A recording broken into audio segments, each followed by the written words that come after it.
Hola, bona nit.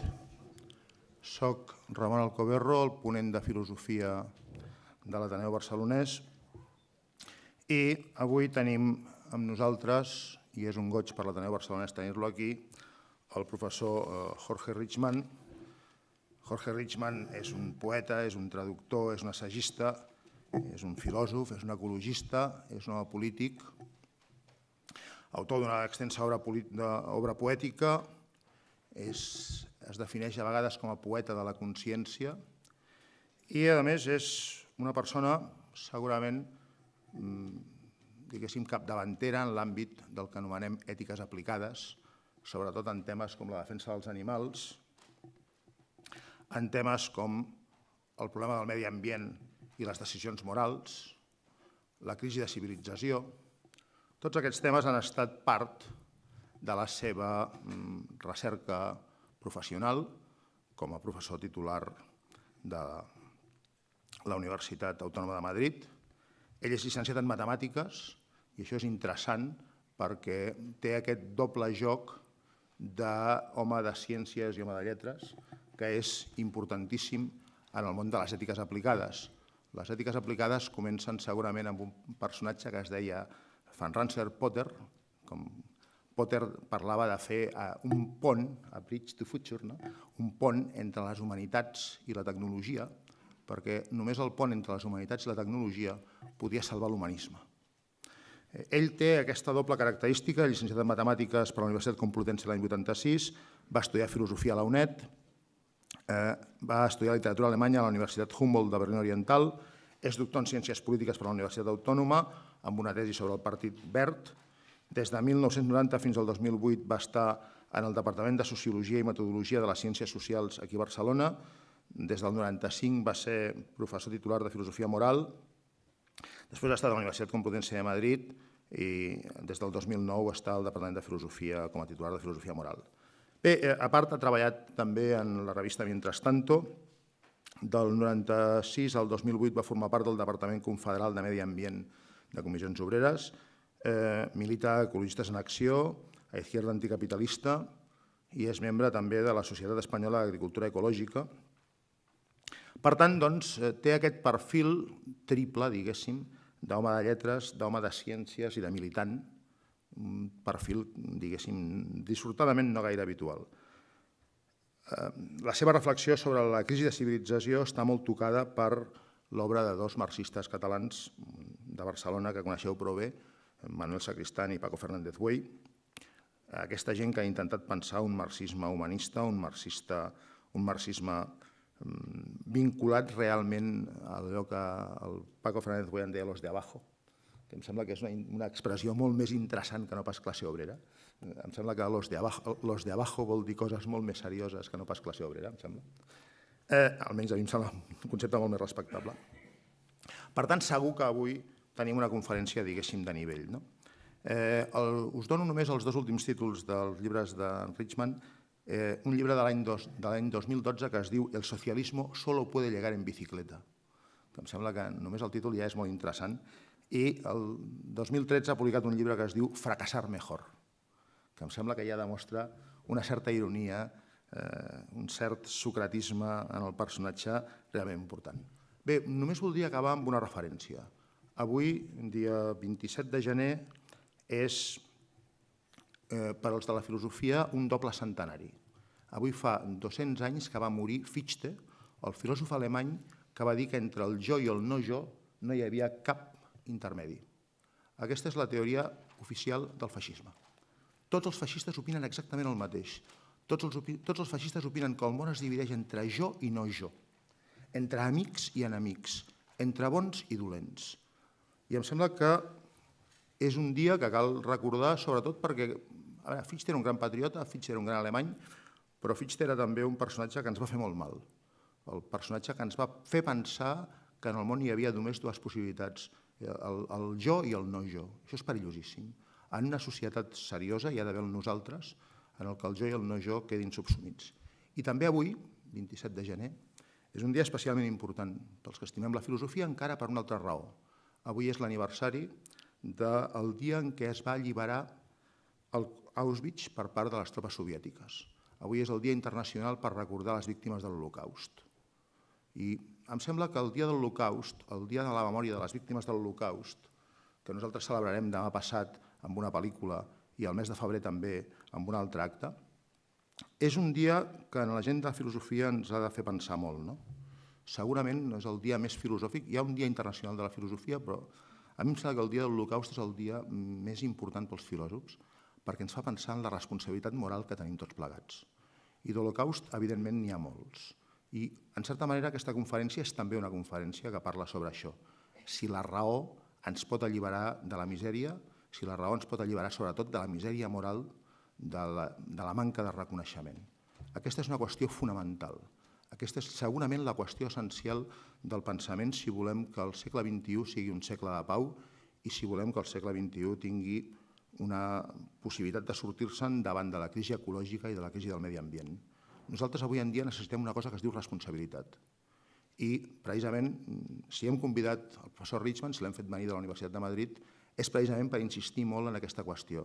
Ens interessa que ens expliqui la seva reflexió sobre què és la raó i sobre com la raó ens pot ajudar a alliberar-nos, a ser més dignes, a ser més persones. En el Dia Internacional de l'Holocaust, Jorge Richman amb nosaltres per reflexionar precisament sobre aquests temes. Moltes gràcies. Bueno, muchas gracias Ramón y al Ateneo por esta ocasión, pues para durante un rato con ustedes efectivamente tratar de reflexionar juntos y ver hasta dónde llegan pues, esos poderes de la razón tan limitados y tan indispensables, ¿no? Hasta qué clase de racionalidad social o ecológico-social pues podemos llegar, porque los tiempos la verdad es que son bien duros, bien difíciles y yo tengo más bien la impresión de que ni siquiera vemos lo difíciles que son, ¿no? Hace poco publiqué también un libro cuyo título es El siglo de la gran prueba y creo que ese va a ser para los seres humanos el siglo XXI, el de una prueba mayor que la que han tenido que vivir pues, los cientos de generaciones humanas anteriores que nos preceden. Bueno, muchas gracias por estar aquí. Según veníamos, estaba Ramón algo inquieto porque parece que hay otra actividad, no sé si en el mismo Ateneo o cerca de aquí, sobre el tarot, y él estaba temiendo que buena parte de la audiencia estuvieran por error en esta sala y que cuando se dieran cuenta de que iba de verdad a la conferencia, pues… Esto no es el tarot. Fuesen a desertar mucho más trágico. hacia… Bueno, yo en cuestiones de tarot no les voy a poder enseñar demasiado. Pero en arcanos sí. Bien, mi punto de partida va a ser pues una nota que publiqué hace algunas semanas, en octubre de 2013, en un blog en el que escribo, que se llama Tratar de comprender, tratar de ayudar. Publiqué una nota que dio lugar a una reacción un poco airada de uno de los lectores, ¿no? La nota decía: en ética ecológica, la gran cuestión moral no es qué hago frente al contenedor de reciclaje, sino qué hago frente a la sede bancaria. Lo que se halla detrás de la devastadora crisis ecológica que está arrasando la biosfera es la dinámica autoexpansiva del capital. Bueno, eso decía, había escrito esas 4 líneas, y entonces un lector me escribió diciendo: mis depósitos están en un banco. La entrada de hoy, como otras, es fácil, ¿no? Me decía, es demasiado fácil, ¿no? Esto no está a la altura. Es fácil, me exasperó, como algunas otras de sus páginas. Así como el crédito sobre mi casa, decía, esto también está en el banco. Ante el dolor, ante el mal, decía, necesitamos más concreción, que sí encuentro cuando trata de apelar a la responsabilidad de cada uno. Pero muchas son las veces que el roto se cose con un banco o con un político del PP. Porque el problema, terminaba diciendo, no es señalar a la banca, sino saber por qué cobramos por los bancos en nuestras cuentas corrientes. Bueno, esta era la reacción de malestar que provocó aquella nota en este lector y que a mí me hizo pensar también, ¿no? Bueno, sin negar yo en absoluto que nuestra conducta frente al contenedor de reciclaje tenga significado moral, ¿no? Estaría bueno en alguien que se ha dedicado, como antes señalaba Ramón Alcoberro, pues mucho tiempo a cuestiones de ética medioambiental, ética ecológica, o sin negar que tenga significado moral haber domiciliado una cuenta corriente en un banco. Sin embargo, me reafirmo en la idea de que se da un salto cualitativo desde ahí, desde ese nivel moral personal, hasta la clase de consideraciones pertinentes a la hora de valorar éticamente estructuras como el sistema financiero mundial. Creo que lo que estaba apareciendo en ese breve intercambio con aquel lector del blog es un asunto enorme. ¿Qué puede hacer y qué no puede una ética centrada en el individuo cuando vivimos en sociedades complejas, deformadas por el capitalismo global financiarizado, dotadas de una potencia tecnológica descomunal y atrapadas en una huida hacia adelante que parece acabar, y no a largo plazo, en un espantoso despeñadero socioecológico? Un pensador greco-francés, a quien aprecio mucho, Cornelius Castoriadis, lo señaló hace 20 años con claridad. Al menos en este período histórico que es el nuestro, el de la modernidad, ¿no? O ese largo tramo de historia humana que abarca pues, los últimos 5 siglos aproximadamente, la ética, si no es ética social y ética en continuidad con la política, puede funcionar como un falaz dispositivo ideológico, ¿no? En ese sentido pues, marxiano de la voz ideología, falsa conciencia vinculada con intereses sociales. Se puede convertir en ética como encubrimiento, en ética como coartada, en ética como ocasión de engaño y autoengaño. Les pongo un par de ejemplos. Cuando nos hallamos, de hecho estamos ahí, al borde del abismo socioecológico, moviéndonos a gran velocidad hacia catástrofes irreversibles, el presidente del BBVA, el señor Francisco González, presentaba animosamente a la sociedad española un volumen titulado «Hay futuro, visiones para un mundo mejor», que era nada menos que el quinto de una serie que se vienen editando desde 2008. Y uno se quedaba un poco aturullado, ¿no? Porque lo que se presentaba ahí eran sedicentes revoluciones tecnológicas y apelaciones a la ética individual para afrontar el siglo XXI. A mí eso me parecía pues, un mejunje de optimismo tecnobancario que revolvía un poco el estómago, porque me remitía enseguida pues, a esas operaciones de los que a veces llamamos los vendecalma, los narcotraficantes de una injustificada tranquilidad que tratan de desactivar el justificado miedo que deberíamos estar sintiendo. Miedo ante nosotros mismos, miedo a mirar hacia nosotros mismos, al mirar hacia nosotros mismos y ante ese abismo que hemos abierto delante de nosotros. Un segundo ejemplo, y con eso vuelvo a la cuestión de la basura doméstica y el contenedor de reciclado. En una sociedad como la nuestra, de hecho, no hay cifras para...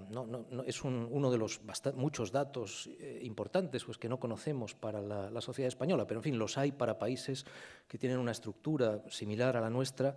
Podemos estimar que la basura doméstica, esos residuos sólidos urbanos con los cuales se identifica pues, las apelaciones a la conciencia medioambiental de la gente, constituyen aproximadamente el 3% de los residuos que generamos, ¿no? Los RSU, los residuos sólidos urbanos, esos que podemos distribuir o no en los contenedores adecuados, como ciudadanos conscientes, son el 3% del total frente a más o menos un 76% de residuos industriales, un 18% de residuos especiales y un 3,5% de residuos de demoliciones y construcción. Aunque es comprensible el interés del establishment por reducir la importantísima cuestión de cómo gestionar esos inmensos volúmenes de residuos que estamos generando actualmente, es comprensible el empeño que ponen en reducir eso a un asunto de concienciación del individuo y de responsabilidad personal. Debería estar claro que eso constituye una maniobra de distracción, ¿no? Se le puede llamar, como decía Castoriadis, ética como encubrimiento. Los problemas sociopolíticos se redefinen como cuestiones personales para condenar a la impotencia a los individuos aislados. No estoy diciendo que no tengamos que gestionar bien el 3% de los residuos que generamos, claro que hay que hacerlo, pero si nos olvidamos del otro 97%, pues estamos engañándonos. No hay solo burbujas económicas que al estallar causan devastación social, hay también burbujas cognitivas y burbujas culturales.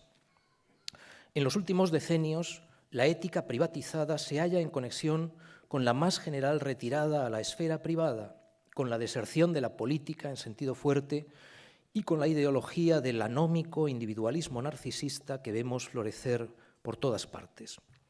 Y sin embargo, como señalaba Castoriadis en el texto al que antes me estaba refiriendo, escribía este pensador griego y francés: lo que estas reacciones olvidan u ocultan es una evidencia fundamental.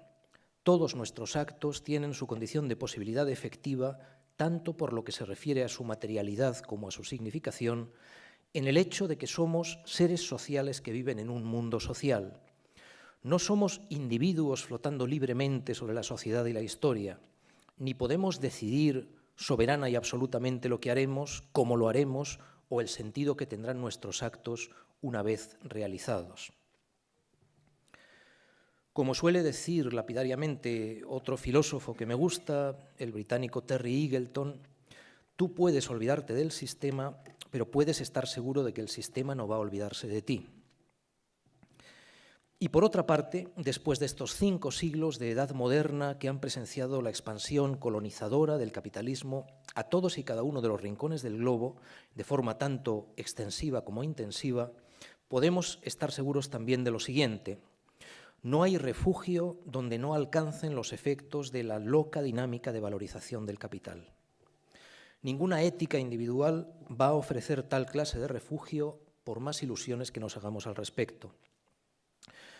Por analogía con la pareja de conceptos violencia personal frente a violencia estructural, podríamos decir: no nos basta con hacernos cargo de las fuentes de mal y daño en las interacciones personales, sino que de manera prioritaria tenemos que considerar las fuentes de mal y de daño en el plano estructural. Hace no mucho, el novelista británico Ian McEwan, a quien entrevistaba el Guardian, un periódico británico, con ocasión de la publicación de una novela, su novela Solar, que aborda la cuestión enorme y angustiosa del calentamiento climático, el novelista declaraba: al final, decía, no creo realmente que el contenedor para vidrio, es decir, separar la basura doméstica para reciclar, como señalaba, como evocábamos antes, no creo que realmente que el contenedor para vidrio nos vaya a sacar de esta. Y el ser tan éticos tampoco nos va a sacar de esta. La civilización va a necesitar otra fuente de energía. Decía McEwan, entrevistado sobre cuestiones ecológico-sociales, porque la novela iba de eso. Ahora bien, ¿desde qué concepción de la ética se piensa que las decisiones sobre fuentes energéticas quedan al margen de la misma, ¿no? Él dice: no creo que el ser éticos no nos va a ayudar mucho, lo que necesitamos es otra fuente de energía. Pero ¿desde qué idea de la ética se puede pensar que las opciones sociales sobre fuentes energéticas quedan al margen de lo moral? Si sabemos que la base energética de una sociedad condiciona en muy alto grado su economía, su política, su socialidad. ¿Cabe aceptar, como está sugiriendo McEwan, ¿no?, en esas declaraciones, que la ética se sitúa en el ámbito de las decisiones individuales y separarla así del ámbito de lo colectivo, que quedaría reservado a la política? Lo que nos pide la ética es separar la basura en contenedores diferentes, o quizá lo que nos pide, o una de las cosas que puede pedirnos, es acabar con el capitalismo. En la tradición de la que yo provengo, y aquí citaría expresamente a Manuel Sacristán y a Paco Fernández Buey, ¿no?, a los que antes se refería Ramón Alcoberro, en esa tradición la política se concibe como ética de lo colectivo. Ética y política se hallan estrechamente interconectadas. Sin embargo, un extendido tópico dice que la moral, regida por la ética de las convicciones, y la política, sometida a la ética de las responsabilidades, constituyen esferas diferenciadas, por no decir disjuntas, ¿no? Que no se intersecan. Donde acaba una, la ética, empezaría la otra, la política, y viceversa. Bueno, la perspectiva que yo trato de adoptar es diferente. Creo que tanto convicciones como responsabilidades desempeñan un papel importante, tanto en la moral como en la política. El corte o salto, cuando se dan, tiene más que ver con lo próximo y lo lejano. Evolutivamente nos hemos desarrollado como animales sociales equipados de fábrica, si me permiten la imagen, con una moral de proximidad bien adaptada a nuestra vida en grupos pequeños, eso que los sociólogos llaman endogrupos, pero no tanto en contextos más amplios. Y sin embargo, esos contextos más amplios, ¿no?, más lejanos en el tiempo y en el espacio, se han vuelto cada vez más determinantes para la vida de los seres humanos, sobre todo en estos últimos 5 siglos, ese periodo al cual me estoy refiriendo. En el intento de crear una moral de larga distancia, más allá de esa moral de proximidad que nos resulta natural, una moral de larga distancia, ahí es donde aparece la política. Esa clase de política que puede concebirse como ética de lo colectivo. Es cierto que hay en los seres humanos tendencias de base biológica, yo ahora les voy a mencionar 2, sin dominar las cuales a escala macro no tenemos muchas perspectivas de salir con bien en este siglo de la gran prueba que es el nuestro. Tendencias que estuvieron siempre con nosotros, pero que se han vuelto especialmente críticas en los críticos tiempos que estamos viviendo. Voy a evocar 2 ahora que me parecen importantes. La primera es la xenofobia y la segunda, la miopía temporal. Por la primera, tendemos a preferir a los miembros del endogrupo frente al exogrupo. Por la segunda, esa miopía temporal o intertemporal, privilegiamos el presente frente al futuro. Es cierto, igualmente, que desde hace muchos siglos, por no decir milenios, hemos desarrollado herramientas culturales para hacer frente a esas 2 tendencias. Pensemos, sin ir más lejos, en las instituciones de justicia, en el primer caso, ¿no?, si pensamos en xenofobia, o en la planificación económica, en el segundo caso, ¿no?, si pensamos en esa miopía temporal. Pero por múltiples razones, algunas de las cuales las voy a después a analizar un poco, esas herramientas no están ahora pudiendo cumplir adecuadamente su cometido, ¿no?, esa clase de herramientas culturales. Y de ahí uno de nuestros dramas. Las sociedades xenófobas, o más bien los estados-nación y las grandes empresas transnacionales enzarzadas en una lucha competitiva por la dominación, en la era de las armas de destrucción masiva y la creciente escasez de recursos naturales, están condenadas al colapso. Si seguimos por esa vía, el horizonte es de colapso. Y también las sociedades que se entregan a esa miopía temporal, las sociedades entregadas a ese descuento del futuro del que nos hablan los economistas, que emplean los economistas, en la era del choque contra los límites biofísicos del planeta, ese tipo de sociedades tampoco tienen porvenir. Y por otra parte, no cabe limitar el análisis al examen de la condición humana o de la naturaleza humana como tal, con las herramientas que nos proporcionan pues, la antropología, la psicología, las neurociencias u otras disciplinas.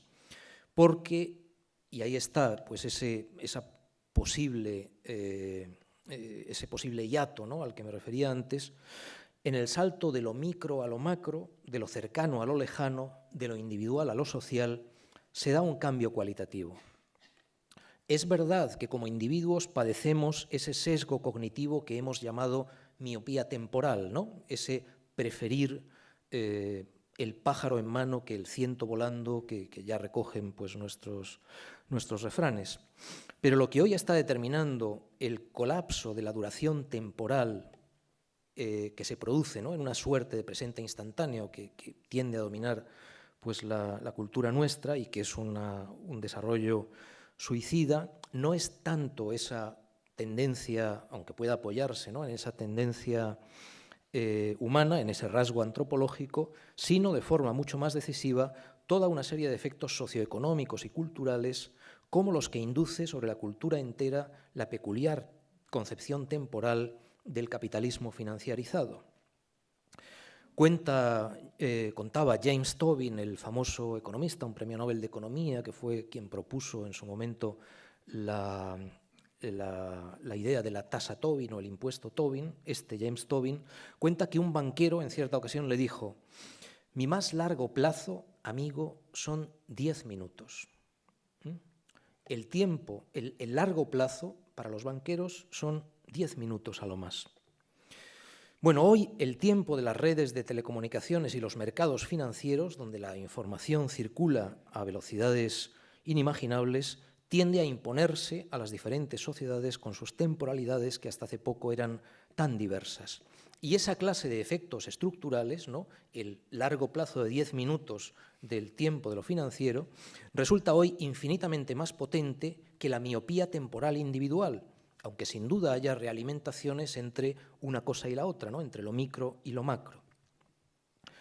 Otro ejemplo: como individuos nos autoengañamos para, por ejemplo, proteger nuestra autoimagen idealizada junto con nuestros disfrutes y comodidades, y así, pongamos por caso, negamos que sea necesario rebajar ciertas formas de consumo en el norte, enriquecido, para que resulte posible atender las necesidades básicas de todos y todas en el planeta entero.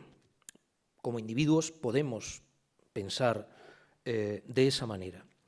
Pero esa flaqueza personal se ve posibilitada y estimulada de 1000 formas a través de estrategias organizadas por agentes muy poderosos que invierten recursos masivos para crear en todas partes una cultura productivista y consumista y luego afianzarla sin tregua. Personalmente, puede que me facilite la vida negar el calentamiento climático y poder seguir despilfarrando energía sin mala conciencia. Aire acondicionado, vuelos en avión, automóvil privado, segunda residencia, consumo de carne, todos esos componentes de cierto estilo de vida en lo material. Puede que me venga bien personalmente, pero 1 millón de veces más importante a escala macro son los esfuerzos organizados de los lobbies petroleros, por ejemplo, por fomentar el negacionismo a escala mundial. Una cosa, sin duda, engrana con la otra, pero no hay que equivocarse, digamos, sobre lo que resulta causalmente más potente. Un tercer ejemplo. Seguramente hay en nosotros, en los seres humanos, una tendencia generada evolutivamente, anclada en nuestra biología, a disociarnos de experiencias demasiado duras o expectativas demasiado desagradables, ¿no? Por eso hay neuroinvestigadoras como Katinka Evers que dicen que somos animales disociativos, ¿no?, que tenemos esa tendencia como seres humanos. Pero esa tendencia nuestra a cerrar los ojos ante realidades duras en muchas circunstancias se ve potenciada hasta el infinito por una cultura que, particularmente en la fase neoliberal del capitalismo, estimula la denegación, el engaño y el keep smiling, ¿no?, de los anglosajones, ¿no?, sonría, sonría, pase lo que pase, como prácticas sistemáticas. Sin duda nos resulta obsceno escuchar a Mariano Rajoy en esta España nuestra devastada de los años 13-14 discursear, como lo hacía hace pocos días en Yuste, sobre cómo tendremos por delante un mañana colmado de días azules y soleados.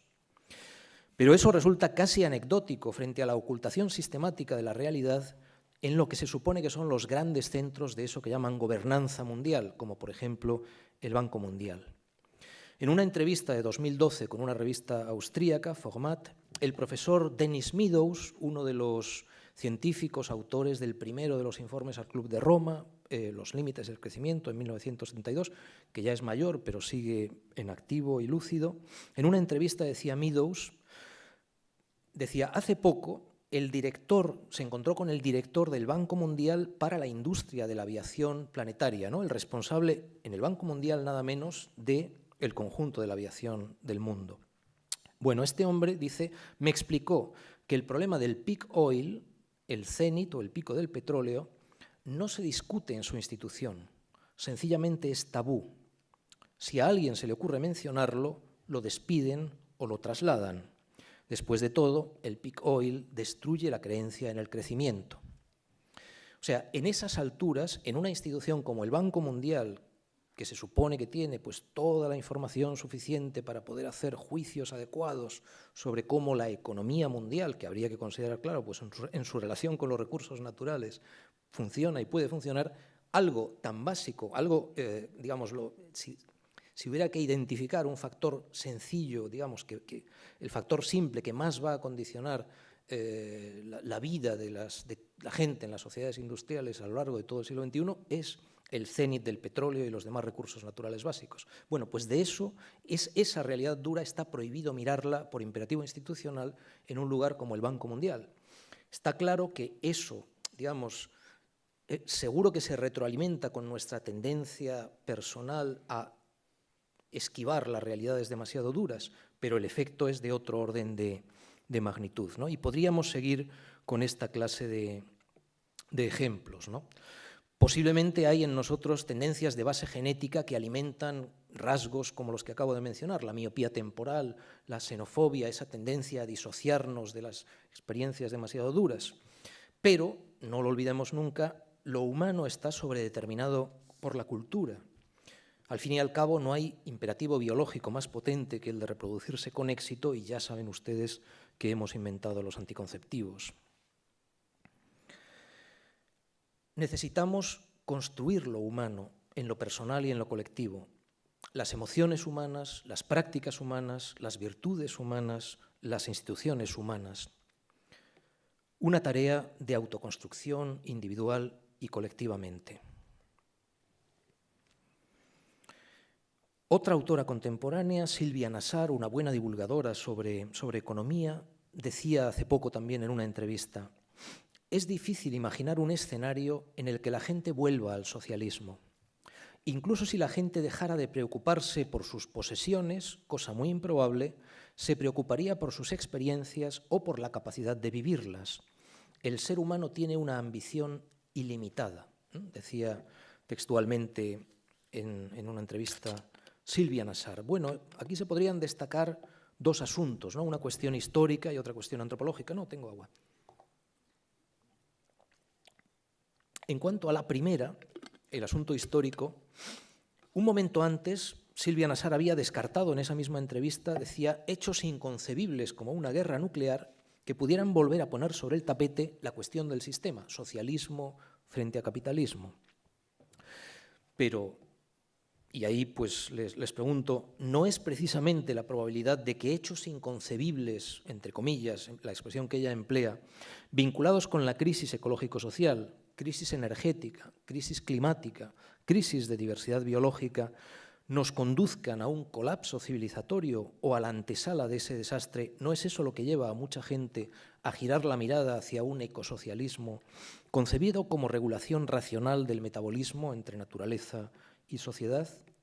Una primera cuestión histórica, o sea, no podemos rehuir la cuestión, apartar la vista de esos hechos inconcebibles, por emplear la expresión de Silvia Nassar, que tenemos realmente en nuestro horizonte, ¿no? Hechos que apuntan hacia la posibilidad de un colapso.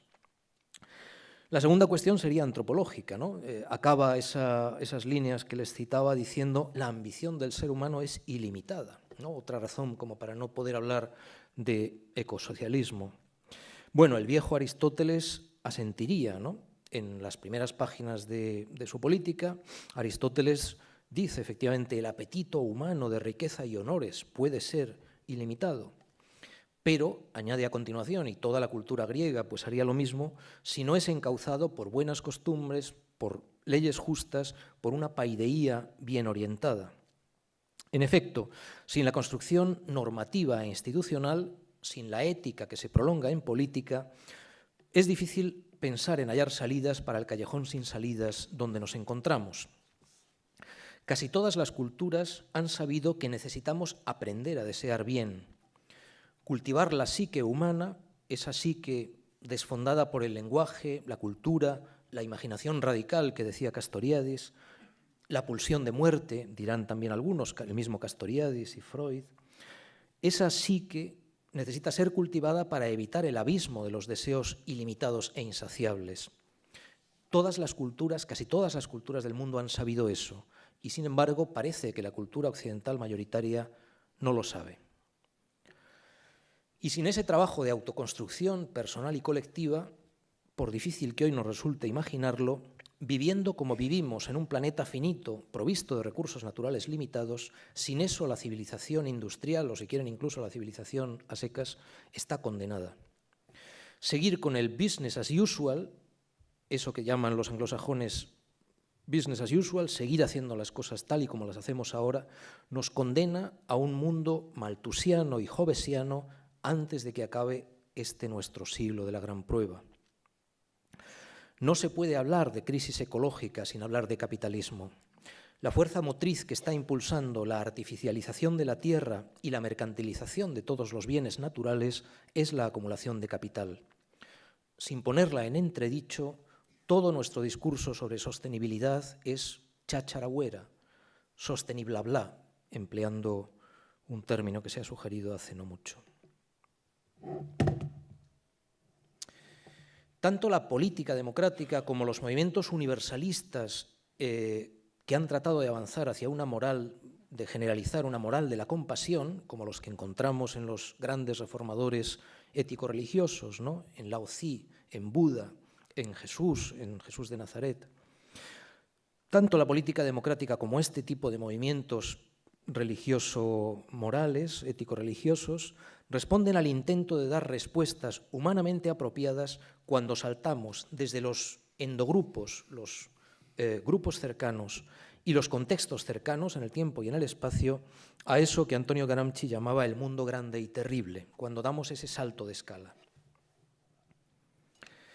En cierto momento, en sus discorsi, decía Maquiavelo: si los hombres estuviesen satisfechos de vivir por sí mismos y no anduviesen buscando sojuzgar a otros. Una oración condicional: si los hombres estuvieran satisfechos de vivir por sí mismos. Bueno, como se sabe, el pensador florentino desecha ese supuesto. Piensa que no hay suficientes seres humanos que busquen vivir por sí mismos en vez de dominar a otros, o quizá que no han logrado crear una dinámica social suficiente para contrarrestar las luchas, las insidias, las trapacerías de ese segundo colectivo, el que quiere dominar a los demás. Maquiavelo dirá también: es necesario que quien dispone una república y ordena sus leyes presuponga que todos los hombres son malos y que pondrán en práctica sus perversas ideas siempre que se les presente la ocasión de hacerlo libremente, ¿no? Otro paso de los discursos sobre la primera década de Tito Livio.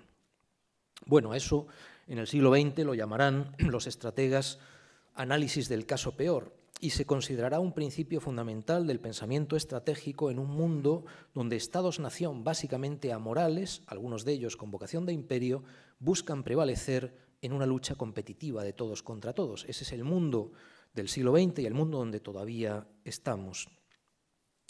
Y sin embargo, como decía el poeta británico Auden en su poema 1 de septiembre de 1939, y sin embargo, decía en la estela de Jesús de Nazaret, debemos amarnos los unos a los otros o morir. Ese es un verso de ese poema, que Auden dedicó al comienzo de la Segunda Guerra Mundial. El planeta se nos ha hecho demasiado pequeño para que prosigan las luchas competitivas por la dominación. Ahora estamos viviendo en un mundo lleno, en un mundo ecológicamente saturado, en eso que a veces estamos llamando ya la era del antropoceno, en ese mundo de las emisiones desbocadas de gases de efecto de invernadero, de la hecatombe de diversidad biológica y de las crisis maltusianas de recursos naturales. Ese es el mundo real en el cual estamos viviendo ahora. Y en ese mundo, ese aserto de Auden, que puede parecer, pues, en fin, idealismo buenista, dirá mucha gente en estas sociedades nuestras, amarnos los unos a los otros o morir, va aproximándose a ser rigurosamente cierto. Seguir adelante por la senda de la guerra contra la naturaleza, la devastación del futuro, la competencia destructiva de los grupos y los seres humanos entre sí, nos conduce al colapso. Y salir de esa senda nos exige, y luego voy a insistir otra vez sobre ello, nos exige cuestionar el capitalismo. Por todo lo anterior, creo que la ética no es parcial ni circunstancialmente, sino de modo intrínseco, ética social y ética política. Y con eso me inserto, pues, en esa larga tradición que desde luego incluiría, pues, a Aristóteles, ¿no?, el autor de la Ética Nicómaco y de la política, donde, por ejemplo, pues obras que para él estaban en estrecha continuidad, una con la otra. Para Aristóteles pues no había solución de continuidad, ¿no?, entre ética y política. La palabra griega politikos, de hecho, no significa lo que nosotros entendemos por político, ¿no? Esa palabra en Aristóteles, por ejemplo, cubre tanto lo que entendemos por político como lo que entendemos por social y no discrimina entre ambos aspectos. Diría que Aristóteles tenía razón en esa obra, en la Ética a Nicómaco, cuando observaba que la política es la más arquitectónica de las disciplinas que se ocupan del ser humano, ¿no?, la política en ese sentido sociopolítico. Castoriadis construía sobre esa metáfora, decía, esa idea de la política como disciplina arquitectónica. Decía Castoriadis, si la casa está mal construida, todos los esfuerzos para vivir en ella serán, en el mejor de los casos, chapuzas insatisfactorias. En un congreso de filósofos en Madrid, hace poco también, hace algunas semanas, alguien dijo, ética y política se separaron en el siglo IV antes de nuestra era y desde entonces no han vuelto a juntarse, ¿no? Después de Aristóteles, por ejemplo, ética y política os han caminado en esas esferas disjuntas de que antes hablábamos. Pero eso, si uno lo piensa un poco, puede aceptarse. Quizá en las tradiciones morales mayoritarias prevalezca ese mal, pero no en las minoritarias, aunque muchas de ellas hayan sido tradiciones de liberación derrotadas. No van ética y política de la mano en Thomas Müntzer, en Girolamo Savonarola, en Bartolomé de las Casas, en Diderot y en Condorcet, en Mary Wollstonecraft, en Marx, en Kropotkin, en Henry Salt, en Aldo Leopold, en Antonio Gramsci, en Simone Weil, en Gandhi, en Einstein, en Primo Levi, en Manuel Sacristán o en Paco Fernández Güell. En todos esos casos, y no estoy hablando de nombres menores, ¿no?, en nuestra cultura, no van ética y política de la mano, ¿no? No están dentro de esa idea de política como ética de lo colectivo. Diría entonces que ética como ética autónoma, política democrática y esa necesidad de reconstrucción y autoconstrucción delimitan el horizonte político-moral que necesitamos en nuestra época. Si eso es así, si eso se acepta, entonces cobra una importancia grande constataciones como las siguientes. Se da un antagonismo de fondo entre capitalismo y democracia. El desarrollo sin trabas del primero lleva al desmedro de la segunda y al revés. La esencia del capitalismo es la acumulación de capital a través de la mercantilización generalizada, mientras que la esencia de la democracia consiste en autogobierno y autonomía colectiva, que cada uno y cada una participe en la elaboración de normas y en la toma de decisiones que le afectan. A más democracia, menos capitalismo. A más capitalismo, menos democracia. Y en este último proceso, las sociedades occidentales llevamos algunos decenios retrocediendo. El desempleo o la destrucción de derechos sociales, al mismo tiempo que se están protegiendo por todos los medios las rentas financieras, no son accidentes del sistema, sino el resultado, que está por supuesto mediado por muchas contingencias, el resultado de políticas deliberadas puestas en práctica por la clase dominante. En realidad, no debería ser una tesis polémica el que capitalismo y democracia sean procesos sociales antagónicos, a poco que se piense un poco sobre el asunto, ¿no? Por ejemplo, ¿por qué se aceptan eso que podríamos llamar micrototalitarismos en el interior de las empresas, donde rigen valores y prácticas incompatibles con la democracia que se supone pedimos fuera de la empresa? Lo que hay de democrático en las democracias liberales capitalistas no proviene desde luego del capitalismo, es el resultado de luchas por la igualdad, la libertad y la fraternidad o solidaridad que han durado muchos decenios y en las que hay que destacar especialmente las luchas obreras y las luchas feministas. Desde 1789, si se quiere una fecha para fijar ideas, las luchas antifeudales, antipatriarcales y anticapitalistas han sido las que han generado los limitados elementos democráticos de que hoy disfrutamos, aunque se hallen en franco retroceso. El período de irregular avance de la democracia en ciertos tramos del siglo XX y en particular en el tiempo que siguió a la Segunda Guerra Mundial, es una excepción, no es algo normal, natural para el capitalismo, sino más bien una excepción difícilmente tolerable para este, incomprensible fuera del peculiar contexto de la digestión de la Revolución Rusa de 1917 y luego la Guerra Fría. Y hoy, en ese largo hoy que llamamos, para simplificar, neoliberalismo y que irrumpe en la historia con el golpe militar contra el Chile democrático de Salvador Allende en septiembre de 1973, hoy la excepción está siendo reabsorbida por la regla. Lo ha explicado en numerosas ocasiones estos últimos años Josep Fontana, y por eso no voy a insistir demasiado sobre el asunto, ¿no? Desde los años 70, decía Fontana, hemos vivido una involución que rompió con la evolución iniciada con la crisis de los 30. Buena parte de las concesiones sociales se lograron por el miedo de los grupos dominantes a que un descontento popular masivo provocara una amenaza revolucionaria que derribase el sistema. Sin embargo, a partir de los años 70, los ricos pierden el miedo. Y se preguntaba Fontana, ¿y hoy a qué revolución van a temer los banqueros? Han perdido el miedo y desencadenan el empobrecimiento global y el enriquecimiento de su grupo. Pero ya digo, no voy a insistir ahora más en ese asunto, por importante que sea y por fuerte que esté siendo la determinación que sobre nuestro presente ejerce.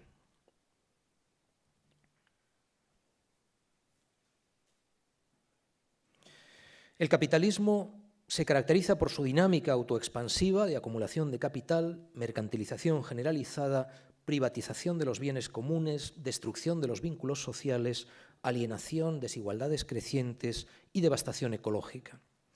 Se da entonces una incompatibilidad de fondo entre el capitalismo y esos valores propios de la ética humanista y de la política democrática por la que, nos decíamos antes, nos gustaría orientar nuestras acciones.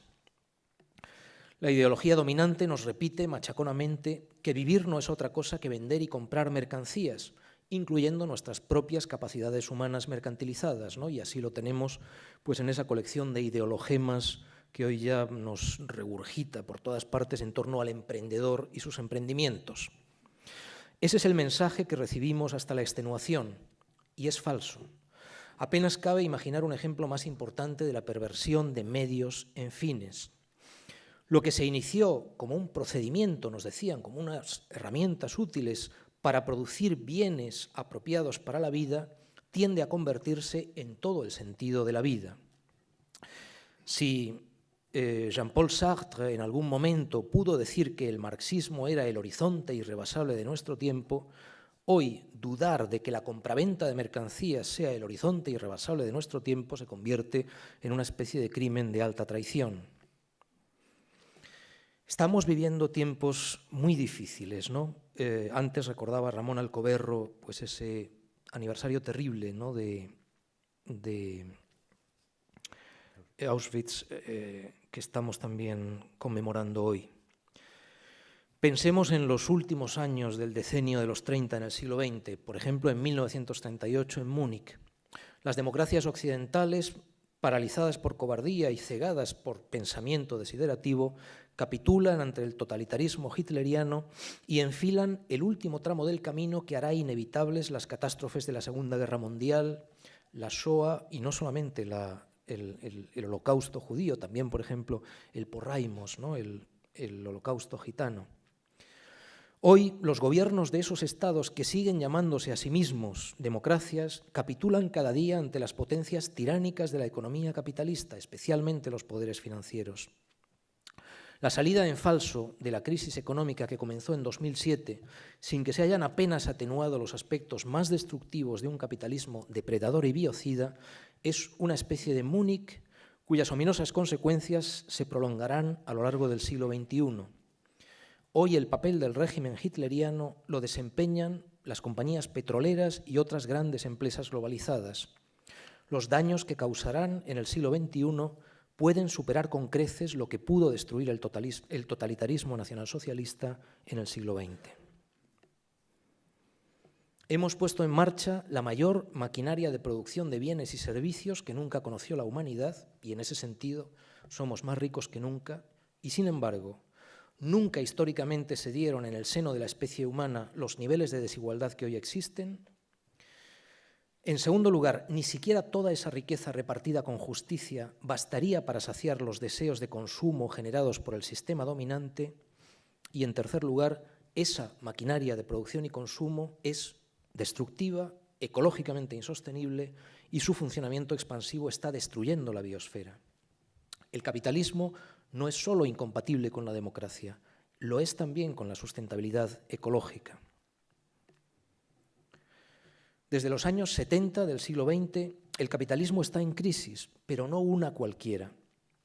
Se trata de una crisis civilizatoria. Creo que nos hallamos en medio de una crisis terminal del capitalismo que dará lugar a una configuración político-económica nueva. Algún ensayista, un autor italiano, escribe sobre cómo, el título de un libro que está ahora en las librerías, el capitalismo tiene los siglos contados, ¿no? Dice el título de este libro. Bueno, posiblemente tengamos más bien que contar en decenios, quizá incluso en lustros. Yo diría que nos hallamos entonces en transición, en medio de complicados y abruptos procesos de transición, y no podemos dejar de preguntarnos, ¿transición hacia dónde? Sociólogos históricos como Immanuel Wallerstein abren un horizonte de medio siglo aproximadamente para esta crisis terminal del capitalismo y la posible reorganización en un sistema nuevo. También ese es el plazo que desde otro lugar, por ejemplo, es un autor como Jürgen Randers, otro de los coautores del informe de 1972, Los límites del crecimiento, modelizando el sistema mundial mediante la dinámica de sistemas y las ciencias de la Tierra, el plazo que estiman para que la crisis ecológico-social se convierta en algo así como un colapso generalizado si seguimos en esta senda del business as usual, del seguir haciendo las cosas como las hacemos ahora. La fuente de la crisis sistémica del capitalismo en la que creo estamos es, por un lado, la acumulación de contradicciones internas y, por otro lado, superpuesto a ello, el choque de las sociedades industriales contra los límites biofísicos del planeta, de manera que asistimos a dificultades crecientes del sistema para su propia reproducción. Les voy a dar, recorriéndolas brevemente, no tengo tiempo para profundizar mucho en ello, pero digamos lo que para mí son las 8 contradicciones internas o algunas de ellas interno-externas más importantes del capitalismo que explican ahora pues, ese limitado horizonte que a mi juicio tiene delante de sí. Un par de ellas insistía en ellas Castoriadis, el pensador a quien he aludido ya un par de veces, ¿no? Castoriadis decía, por ejemplo, sin las luchas sociales que han contenido su destructividad, el carácter destructivo y autodestructivo del capitalismo, en el plano económico, probablemente se habría ya eliminado a sí mismo, se habría hundido varias veces en el curso de los 2 últimos siglos. El paro potencial ha sido aplacado mediante la reducción de la jornada, de la semana, del año o de la vida laboral. La producción ha encontrado salida en los mercados interiores de consumo ampliados por las luchas obreras y por las alzas de salarios reales que éstas han conllevado. Las irracionalidades de la organización capitalista de la producción han sido corregidas, mal que bien, por la resistencia permanente de los trabajadores. Sin embargo, eso que históricamente es cierto, en la fase neoliberal del capitalismo desatado, y sobre todo después del derrumbe de la Unión Soviética, esos mecanismos de contención han ido siendo cada vez menos operativos, ¿no? El tipo de capitalismo que tenemos ahora, hay por supuesto diferentes variedades de capitalismo, esas palancas, digamos, de autocontención interna han sido desmontadas de manera bastante sistemática. En segundo lugar, sobre esto también insistía Castoriadis, el capitalismo solo puede funcionar porque ha heredado una serie de tipos antropológicos que no crea, sino que los recibe como una herencia, ¿no?, de un orden social anterior y que no puede crear. Hacen falta, pues, jueces incorruptibles, funcionarias weberianas íntegras, maestras y médicos consagrados a su vocación, madres devotamente entregadas al cuidado de la familia para que pueda reproducirse este sistema y, sin embargo, asistimos a la destrucción de esos tipos antropológicos que posibilitan su misma existencia, ¿no? También aquí hay una dificultad de reproducción. Una tercera y muy importante contradicción interna, la tendencia a largo plazo del capitalismo a automatizar la producción, aumentando constantemente la productividad del trabajo humano y disminuyendo así las bases para la propia reproducción exitosa del sistema. También esta es una tendencia que pone en crisis el sistema. O sea, es una vieja línea de análisis que, como sabrán muchos de ustedes, pues se retrotrae al propio Marx, ¿no?, en los Grundrisse y en el Capital. No hay necesidad de entrar en los largos y complejos debates sobre la validez de la teoría del valor-trabajo o la caída tendencial de la tasa de beneficio. No hay que entrar en eso. Parece, sin embargo, sin entrar en ello, evidente que la sustitución de lo que los marxistas llaman trabajo vivo por trabajo muerto es una tendencia del capitalismo a largo plazo. Un último episodio hoy mismo de esa tendencia de fondo. Hoy se están ya fabricando robots para automatizar la instalación y el mantenimiento de los parques de energía solar fotovoltaica. O sea, esa tendencia de largo plazo llega hasta nuestro mismo presente de esa manera. Sabrán muchos y muchas de ustedes, sabrán también pues, que buena parte de la esperanza, digamos, en la creación de empleo yendo hacia las tecnologías verdes, pues tiene que ver con lo que hasta ahora era esa menor automatización de cosas, por ejemplo, como las energías renovables en comparación con otros sectores más maduros. Bueno, pues ya tenemos hoy robots funcionando en Estados Unidos y en algunos otros lugares que pueden montar y luego limpiar, por ejemplo, regularmente los espejos de grandes parques de energía solar fotovoltaica.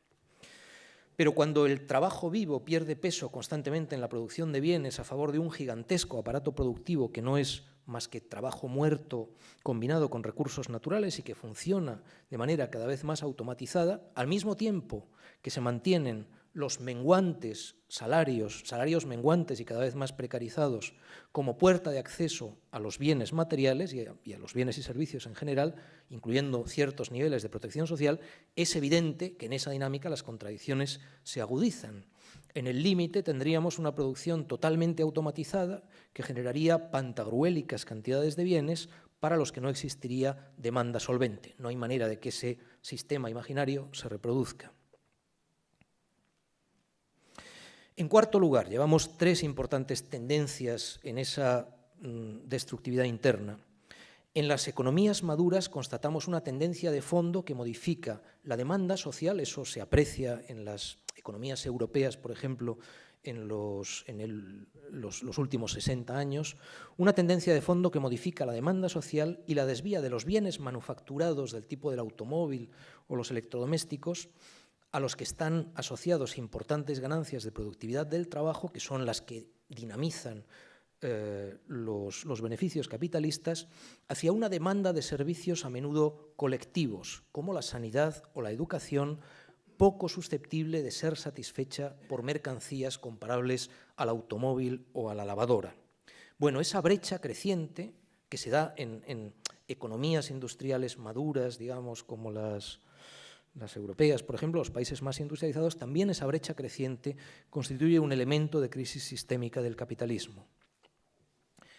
En quinto lugar, el capitalismo no puede funcionar sin externalizar a gran escala costes sociales y ecológicos y sin usar ingentes cantidades de recursos naturales de los que se dispone sin pagar más que los costes de extracción y también sin disponer de enormes cantidades de trabajo impago, sobre todo trabajo no pagado, particularmente el trabajo doméstico que efectúan sobre todo las mujeres, ¿no? El capitalismo sin eso, sin esos recursos naturales introducidos en la cadena económica sin pagar más que el coste de extracción y sin esa base de trabajo enorme vamos, ya saben ustedes seguramente pues los estudios que cuantifican ese trabajo no mercantil realizado sobre todo por las mujeres. Sin eso el capitalismo no puede funcionar. Pero al mismo tiempo el capitalismo tiende a ocupar también esos espacios, los hogares donde se reproduce la fuerza de trabajo señaladamente y mercantilizarlos. También eso es una importante contradicción interna. Hacen falta cuidados no mercantiles para reproducir la fuerza de trabajo, pero se tiende a mercantilizar también la esfera de los cuidados. Bueno, eso también provoca una tensión muy importante. Otras tres contradicciones, sobre las cuales ha insistido en este caso Wallerstein en varias ocasiones, y con eso totalizaríamos 8, serían, en sexto lugar, el proceso de desruralización del mundo, un proceso también pues, de longue durée, ¿no? Como dirían los historiadores como Fernand Braudel. En estos 5 siglos de modernidad de los que estamos hablando, el proceso de progresiva urbanización, digamos, del mundo y emigración de los campos a las ciudades, eso hace que mengüe el ejército de reserva de trabajadores políticamente muy débiles y con ello, lentamente, aumenta el poder de negociación mundial de los trabajadores. Y esa es una importante tendencia estructural a largo plazo. Insisto, ¿no? Se ve contrariada en determinados momentos históricos, pues por ejemplo, después del derrumbe de la Unión Soviética y de su sistema y de la incorporación de la India y de China a ese mercado mundial, ahí tenemos de repente pues muchos cientos de millones de trabajadores que se incorporan a ese sector capitalista de trabajo mercantilizado que hacen que esa tendencia de fondo retroceda, pero retrocede un tiempo, la tendencia de fondo sigue operando. Por otra parte, se da también una tendencia a incrementar el gasto público de los estados, lo cual se deriva de demandas tanto de los trabajadores y trabajadoras como de los productores capitalistas. Eso tiende a hacer que se compriman los beneficios de las empresas. Es una tendencia de fondo también. Igualmente, en la fase neoliberal hay un retroceso parcial en esa tendencia, pero sin que se llegue a revertirla del todo en casi ningún país. Y, por último, como una octava tendencia, pero importantísima, y con esto ya enlazaríamos con esa otra parte, ¿no?, de choque contra los límites biofísicos del planeta, tenemos el agravamiento de la crisis ecológica con daños crecientes a la biosfera, lo cual exigiría una clase de medidas de reparación y prevención a las que tendría que dedicarse una proporción tan grande hoy mismo del producto social, o sea, haría falta invertir en esas tareas de reparación de daños ecológicos y de reconstrucción del aparato productivo, que eso es, de nuevo, incompatible con digamos, la reproducción de la acumulación capitalista normal, ¿no? Es una fuente de presión importantísima que incrementa los costes productivos, reduce los beneficios capitalistas y, de hecho, si hay tiempo luego en el coloquio lo podemos abordar un poco más, no son creíbles ya los escenarios, digamos, de transición gradual hacia algo que pudiera llamarse un capitalismo verde o algo similar.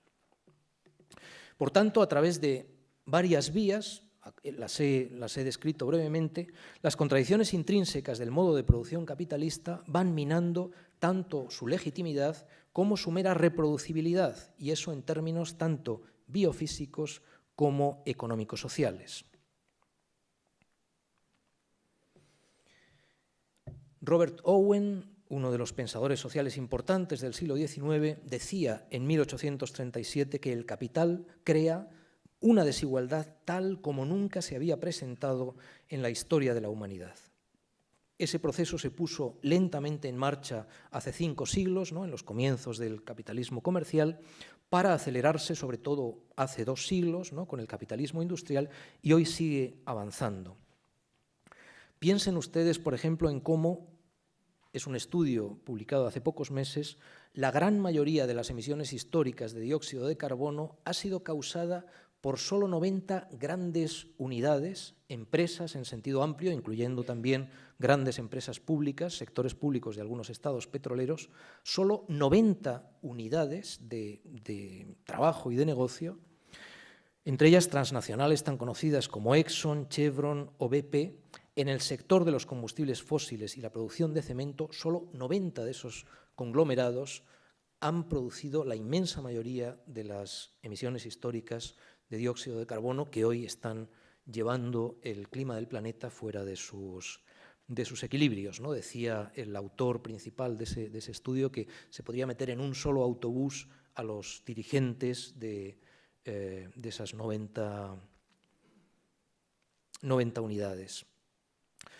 En 2009, las 500 mayores empresas multinacionales controlaron el 53% del PIB mundial y los mercados de capitales sumaron 3 veces y media ese PIB mundial.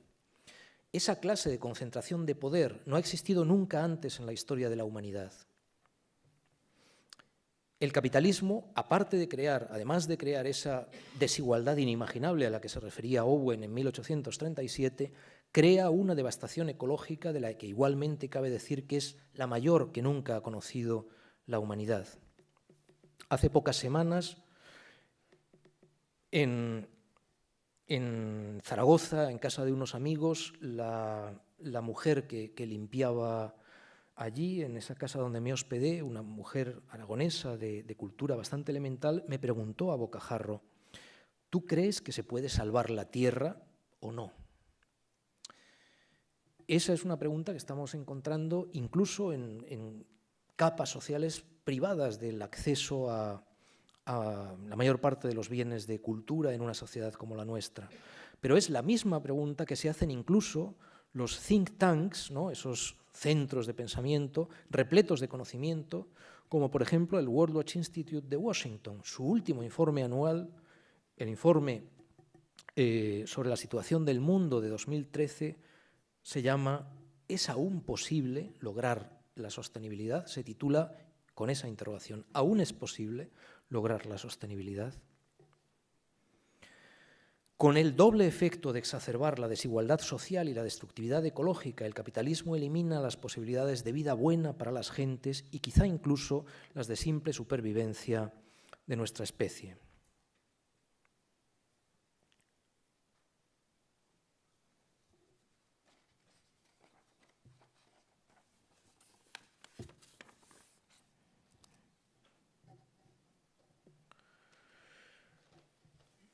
Decía William Morris en una conferencia de 1883, en el año de la muerte de Marx, que el capitalismo es el poder más descomunal que el mundo jamás ha conocido. Y decía: descomunal en verdad, mas principalmente orientado a destruir, y por ello creo que efímero, ya que todo lo que es destructivo contiene el germen de su propia destrucción. Y se nos escapa la escala de esa destrucción y la rapidez con la cual está ocurriendo. ¿Cómo ha cambiado el metabolismo entre sociedad y naturaleza bajo la dinámica del capitalismo, sobre todo en su última fase, en los últimos 80 años aproximadamente, y sobre todo en los últimos 30 años? Eso es algo que desafía la imaginación humana.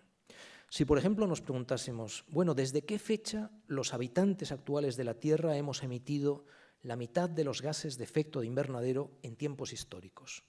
De todos los gases de efecto de invernadero emitidos a lo largo de toda la historia humana, ¿desde cuándo la mitad de los mismos? Bueno, desde 1980 aproximadamente. Solo en los últimos 3 decenios, tanto como en los aproximadamente 200.000 años de historia de Homo sapiens que preceden a esos últimos 30 años. Pero es que así se comportan los crecimientos exponenciales. Nos cuesta entender que en el mundo actual, en lo que a impacto sobre la biosfera y los ecosistemas se refiere, no tiene nada que ver con el mundo en que vivían solamente nuestros abuelos. Se supone que el comportamiento de las funciones exponenciales lo aprendemos en las matemáticas de bachillerato o a lo más tardar en un primer curso universitario de análisis. Pero entonces, ¿es posible que nuestras sociedades productivistas y consumistas avancen con la decisión con que lo estamos haciendo hacia la catástrofe preprogramada porque no acabamos de entender lo que es una función exponencial? ¿Tan mal andamos de matemática básica? El capitalismo no es solamente destructivo en un grado que supera la imaginación humana, también es autodestructivo, ¿no? Antes intenté señalarlo con esa reflexión sobre sus contradicciones. Y hay, y en eso ya me voy a centrar ahora para ir terminando, en ese poder descomunal al que se refería William Morris, un elemento de desproporción, de desmesura, de gigantomaquia que se nos ha ido haciendo cada vez más gravoso. Y lo identificamos no solo en la economía o en la capacidad de destrucción de la belleza, que era la que angustiaba, por ejemplo, a William Morris, sino también en otras manifestaciones prometeicas de la modernidad tan relevantes como la tecnociencia. Las dinámicas del poder militar, de la acumulación de capital y del despliegue de la tecnociencia tienen poco que ver con las perspectivas de vida buena para los seres humanos. Estas solo podrían ser afianzadas desde la política, una política democrática, humanista y participativa que, como vimos antes, pensaba Aristóteles, es la más arquitectónica de las disciplinas del ser humano. Pero cabe preguntarnos, ¿tenemos alguna opción de que acaezca ese renacimiento de la política en sentido fuerte, como un ejercicio de autonomía colectiva, desde la difícil situación en que estamos ahora? Hemos puesto en marcha dinámicas sociales y tecnológicas que nos sitúan ante el horizonte de la aniquilación de lo humano, si no logramos, con herramientas ético-políticas, alguna clase de autoconstrucción moral, colectiva e individual para frenar esa deriva. Yo a eso lo llamo, desde hace muchos años, un movimiento de autocontención. Pero ¿resulta eso posible o es una forma de ingenuo autoengaño?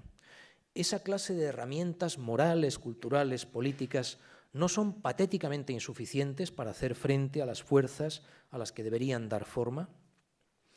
Piensen, por ejemplo, ustedes en la tecnociencia, que sin duda es una de esas fuerzas a las que habría que dar forma.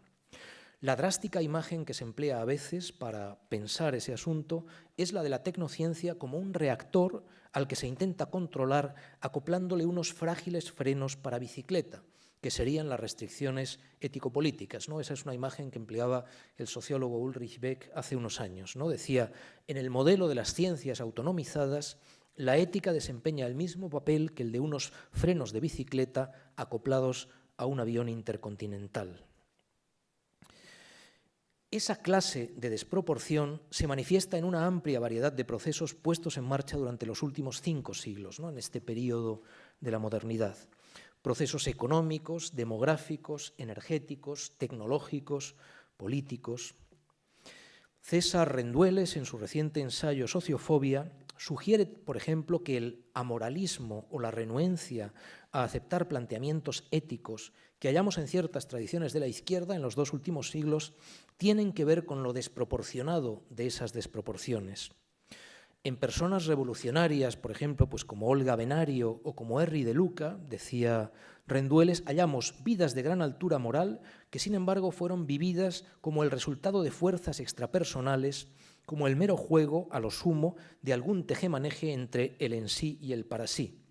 Parecen fenómenos naturales antes que actos modulados por razones, dudas y conflictos personales. Es como si las acciones de los revolucionarios quedaran completamente subsumidas por grandes procesos estructurales.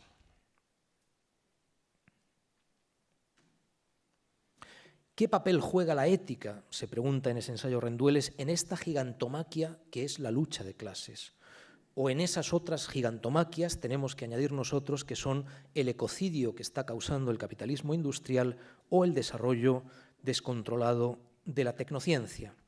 Bueno, la respuesta clásica del marxismo, por ejemplo, es que el papel que desempeñan es muy pequeño, ¿no? Es como un campo de batalla de pulgas contra colosos que queda de algún modo absorbida por las grandes relaciones sociales, ¿no? Así, el antipersonalismo en las tradiciones emancipatorias que evocábamos tendría que ver con la idea de que la modernidad es en realidad un periodo histórico de transición en el que hay grandes procesos sociales muy activos que tienen una influencia crucial en nuestra cotidianidad, pero andamos en una especie de torbellino social con grandes procesos sociopolíticos que son como fuerzas permanentemente presentes en nuestra vida moral, pero en una escala que no podemos controlar, ¿no? Piensen otra vez en la imagen esa de los frenos de bicicleta acoplados al avión intercontinental. Por aquí regresamos a la constatación con que iniciaba mi reflexión. La ética, si no es ética social y ética en continuidad con la política, tiende a estar fuera de lugar en el mundo de los siglos XIX, XX o XXI. La ética personal no está a la altura si de luchar en esa especie de gigantomaquia se trata. Pero podemos y debemos preguntarnos qué clase de mundos son entonces estos que alumbra la Edad Moderna y por qué se diferencian tanto, digamos, del mundo de la antigüedad griega o de la Alta Edad Media.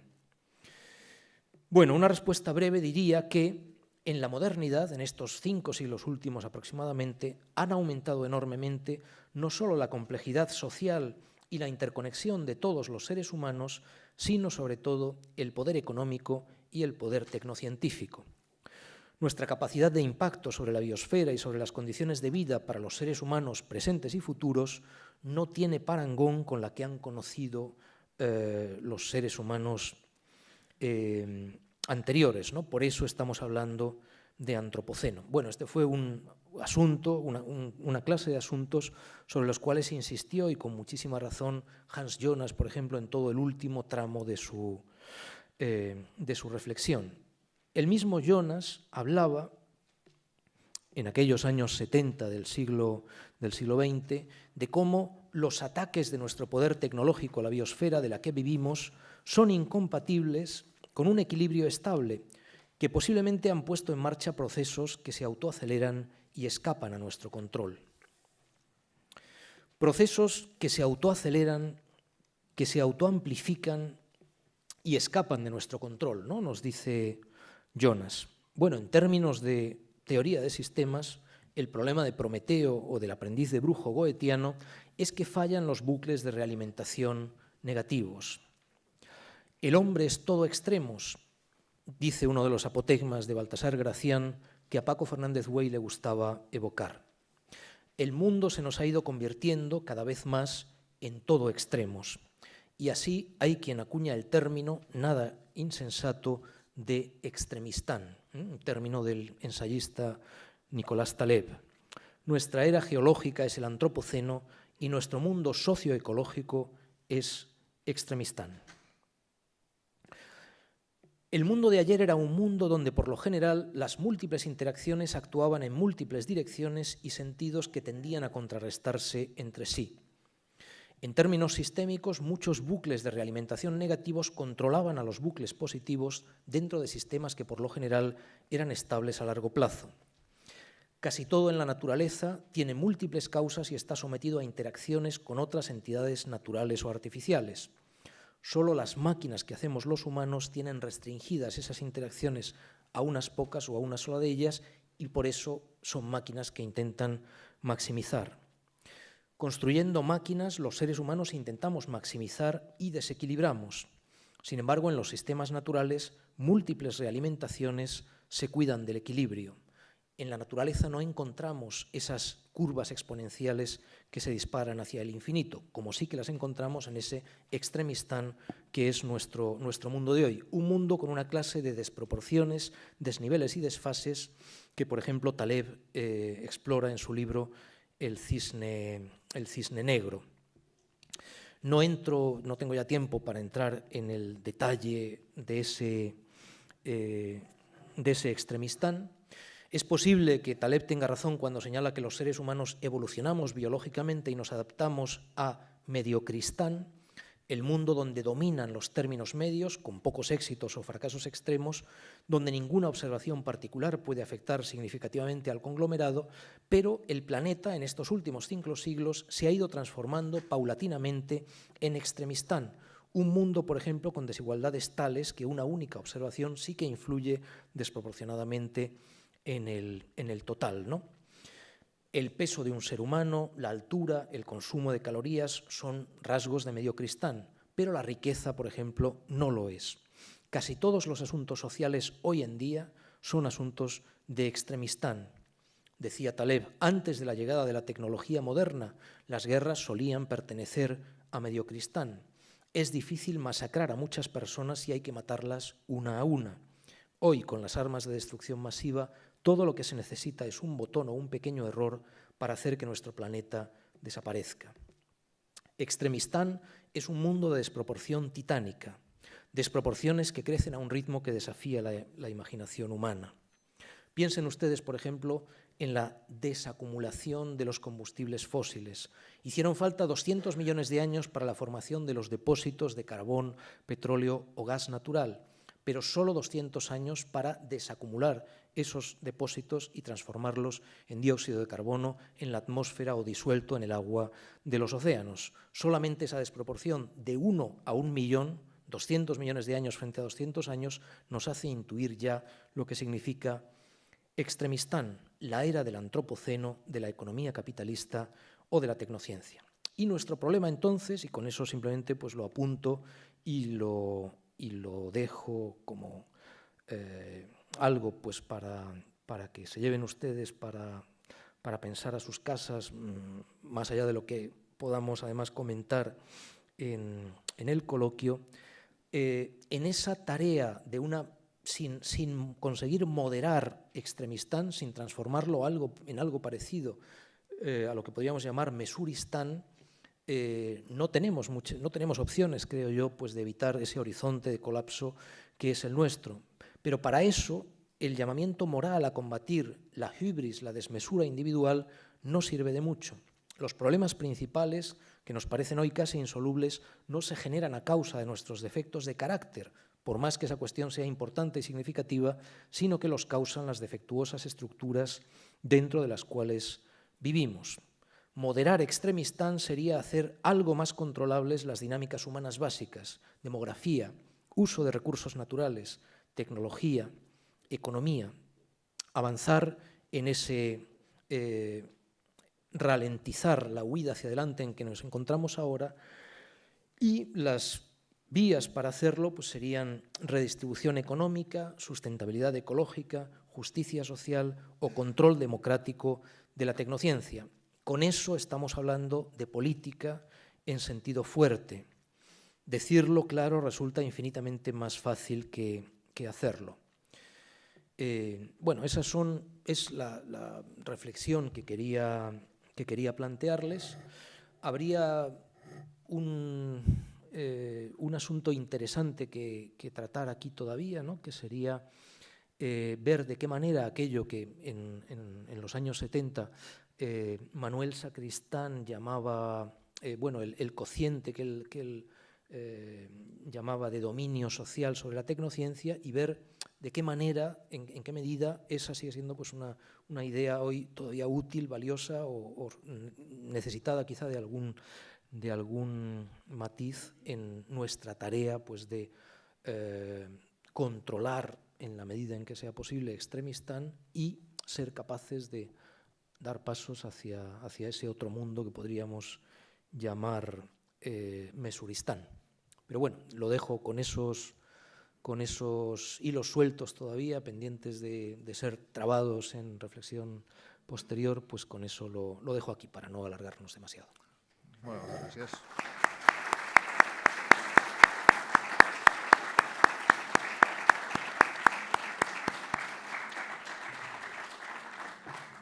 Normalment les conferències de l'Ateneu Barcelonès acaben a les 9, ara és exactament les 9 i 1 minut. Si us sembla, tenim 5 minuts justets, 10 minuts com a molt. Per favor, si hi ha alguna pregunta, la fem de pressa, però no fem una contraconferència, fem una pregunta, perquè si anem molt justos de temps, aquesta casa també té unes normes d'horaris i hauríem d'intentar mantenir-les. En tot cas, agrair molt la conferència del professor Richman, dir-vos que aquesta conferència estarà a YouTube molt aviat i dir-vos també que demà passat fem una pel·lícula en record del dia de l'Holocaust i al febrer fem un homenatge frustrat perquè és un homenatge a Edmond Gimeno. Edmond Gimeno era la penúltima persona que quedava viva entre els resistents que van estar en camps de concentració nazis i desgraciadament quan li vam fer l'homenatge, quan li vam proposar fer l'homenatge, va estar l'home molt content, però se'ns va morir el dia 4 de gener, amb la qual cosa, dissortadament, serà una espècie d'homenatge estrany. En tot cas, per favor, ja us dic, a part de recomanar-vos la pel·lícula del dia de l'Holocaust que farem demà passat i l'homenatge a Edmond Gimeno, doncs ens queden això, 2 minuts. Si algú té alguna pregunta, aquí un senyor, por favor. Buenas noches. Vamos a ver. Yo me he quedado admirado de la cantidad de documentación que usted nos ha aportado en esta conferencia. Evidentemente, yo no tengo la capacidad que tiene usted, pero sí he reflexionado mucho sobre cómo es nuestra sociedad. He llegado a la conclusión de que vivimos en una sociedad en la que todo está politizado, es tremendamente injusta y se nos muestra disfrazada de democracia. Después de esta afirmación, veo un poco cómo está el resto de la sociedad y veo que en realidad a los ciudadanos, que en definitiva son los que tendrían que decidir sobre la democracia, los tienen amordazados y no se les permite hablar. Nuestra Constitución incluso así lo contempla. De tal manera que el control popular de la acción gubernativa que establece la democracia, en mi opinión, brilla por su ausencia. Y mi pregunta sería, teniendo en cuenta, no sé, todo lo que acabo de decir, ¿cree usted que nuestra democracia goza de buena salud o cree usted que está mutilada? Sí, igual si hay alguna otra pregunta breve, pues las agrupamos y luego contesto. Como tenemos muy poquito tiempo, si alguien va a preguntar algo más, pues… Sí, allá al fondo.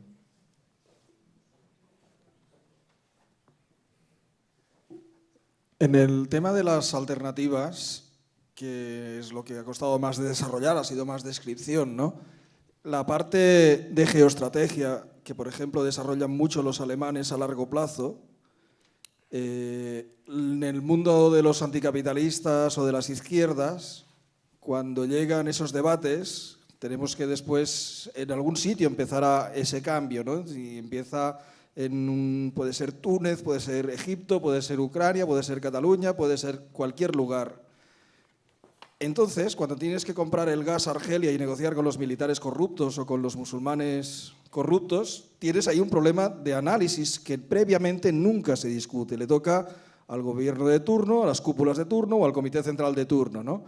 En toda esa estrategia global, eso hay que repensarlo también, porque cuando viene por arriba la tubería del gas de Rusia, pues Putin contrata a Schröder y por abajo Fainé, la Caixa, con los dictadores de Argelia. Si no, no tendríamos gas en la cocina, simplemente, ¿no? Un poquito reflexionar sobre eso, que si has pensado alguna vez en donde empiece un cambio, cómo jugamos con toda esa geoestrategia que le ha tocado a unas cúpulas muy reducidas y muy secretas.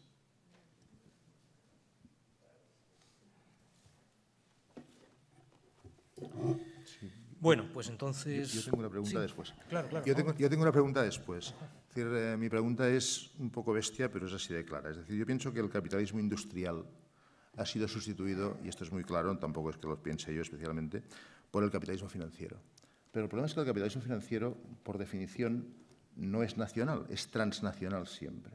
Entonces la pregunta es, ¿todavía es posible la política cuando la política era algo que sucedía en las naciones y ahora las naciones ya no son el campo de batalla de los grandes movimientos económicos? Es decir, ¿estamos en una época de postpolítica, como han propuesto algunos sociólogos franceses? Es decir, hubo una época en que las fábricas eran más o menos nacionales, luego se convirtieron en transnacionales a finales del siglo XIX, principios del siglo XX, y ahora el capitalismo ya no es industrial, ahora el capitalismo es directamente financiero. Y el capitalismo financiero, el territorio, le importa tres pepinos, porque cuando se acabe de contaminar a este país, iremos a contaminar al país de al lado. Es decir, el nacionalismo fue una defensa de lo concreto contra lo abstracto. Evidentemente yo soy nacionalista, claro. Es decir, entonces, mi pregunta es exactamente esta. Es decir, hoy por hoy, el nacionalismo es una defensa de lo concreto contra lo abstracto, de lo que sabemos dónde está, contra principios genéricos que nadie sabe qué quieren decir. Es decir, y el capitalismo actual es absolutamente antinacionalista. Es decir, ser nacionalista es ser, en cierta manera, anticapitalista, o por lo menos anticapitalista de este capitalismo. Es decir, mi pregunta es, ¿queda tiempo para la política cuando el Estado-Nación se ha destrozado? Porque el lugar de los parlamentos era el Estado-Nación, pero hoy un Estado-Nación no pinta nada. Bueno, son tres cuestiones enormes que evidentemente sabrán esto no tiene ustedes solución. que en 5 minutos pues no voy a poder más que trazar pues un par de rasgos en el aire, apenas más, ¿no? La primera, bueno, yo creo que por el tipo de análisis que he intentado ir esbozando, no creo que vivamos, claro, en sociedades que podamos llamar democráticas en sentido fuerte, ¿no? No es que lo crea yo solo, quiero decir, o sea, ahí las contradicciones son tan palmarias, son tan fuertes que que lo que uno se pregunta más bien es cómo es posible que mucha gente que sí que intenta mantener este tinglado, pues se lo pueda creer, si es que se lo puede creer, ¿no?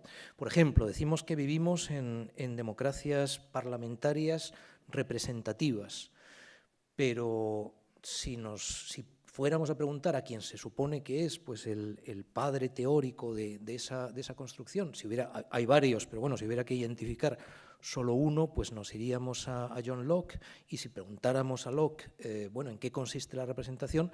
Pues por supuesto se tiraría de la peluca, de los pelos de la peluca, si se le dijera, no, aquí tenemos una cosa que llamamos representación, pero no hay ningún mecanismo de control de los supuestamente representados sobre los representantes. Pues claro, Locke dice, como dice explícitamente al final, en uno de los parágrafos finales de su segundo tratado sobre el gobierno civil, es que eso no es representación, llamarlo representación es una farsa. O sea, lo llaman democracia y no lo es, igual que lo llaman también representación y no lo es. O sea, no es simplemente una cuestión de democracia representativa versus democracia directa, aunque necesitamos, o sea, para hablar de democracia en sentido fuerte, pues tenemos que tener muchos más elementos de democracia directa, digamos, armoniosamente insertos en el constructo total. Pero es que para que haya representación tiene que haber mecanismos de control, o sea, no.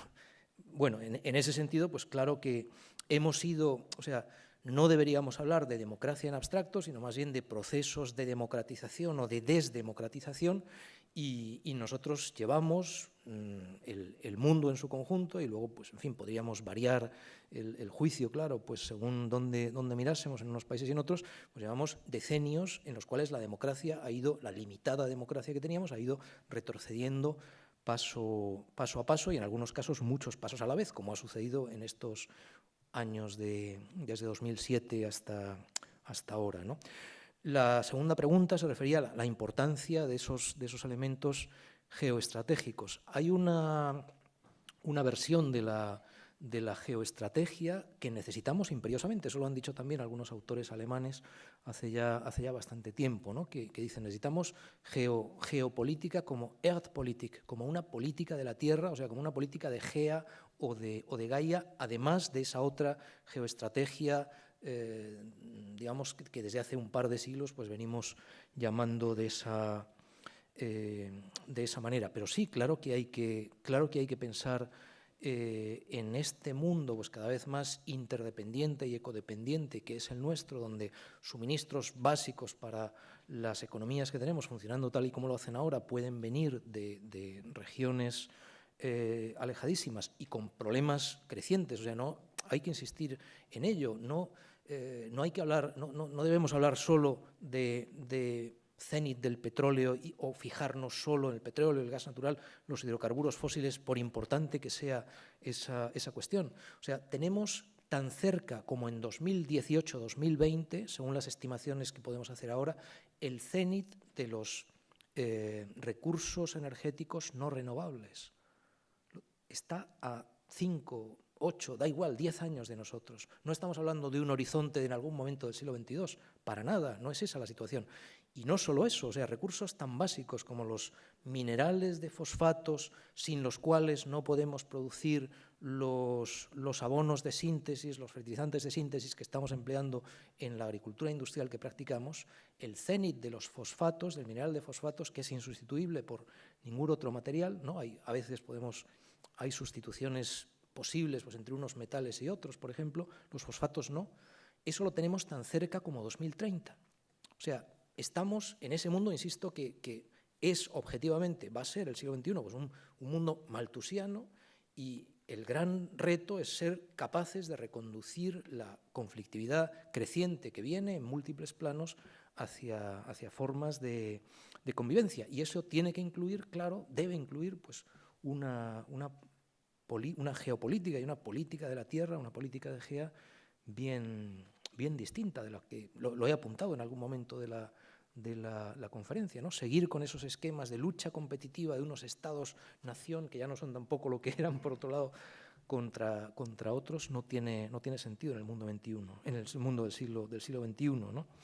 Y luego la tercera pregunta pues también es enormemente relevante, porque claro que han cambiado. O sea, no estoy del todo de acuerdo con la tesis de que el capitalismo, o sea, tenemos un tipo de capitalismo financiero con rasgos nuevos, pero también eso no quiere decir que el capitalismo industrial haya desaparecido. Por el contrario, tiene una envergadura como nunca la tuvo en momentos históricos anteriores, con una división mundial del trabajo a escala planetaria, con un tipo de producción distribuida que hace pues, que cualquier chisme de esto, el ordenador, el cuaderno, la cantimplora de acero, los materiales estén extraídos en un sitio, el diseño se haga en otro. O sea, tenemos centros de producción separados por miles de kilómetros cooperando para la fabricación. Bueno, eso, digamos, también eso va a verse sometido pues, a modificaciones considerables. No tengo tiempo para desarrollarlo, pero piensen solo en lo siguiente. La base física para que ese tipo de producción distribuida sea posible es la disponibilidad de petróleo barato y abundante. Y eso se acabó. No va a estar con nosotros ya nunca más el petróleo barato y abundante. Bastó solamente, piensen en el periodo, el repunte ese tan alto, tan fuerte de los precios del petróleo en 2008, cuando en cuestión de meses el crudo llegó a ponerse casi en $150 por barril.